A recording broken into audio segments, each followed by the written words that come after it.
ఏం చేస్తున్నారు? చెప్పు షన్విక, ఏంటి సంగతి? ఏం లేదు ఆంటీ గారు, బట్టలు కింద పడ్డాయి తెచ్చిద్దామని వచ్చా. అవునా షన్విక, బాగా తెచ్చావమ్మా. అవునాంటీ, కింద పడ్డాయి అందుకే తీసుకొచ్చా. నువ్వు కాబట్టి తీసుకొచ్చావు షన్విక, లేకపోతే ఎవరైనా తీసుకుపోయేది. Very good షన్విక.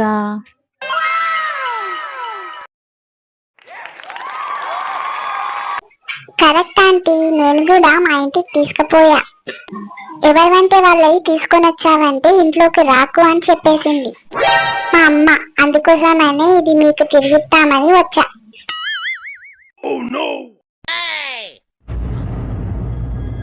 అంటే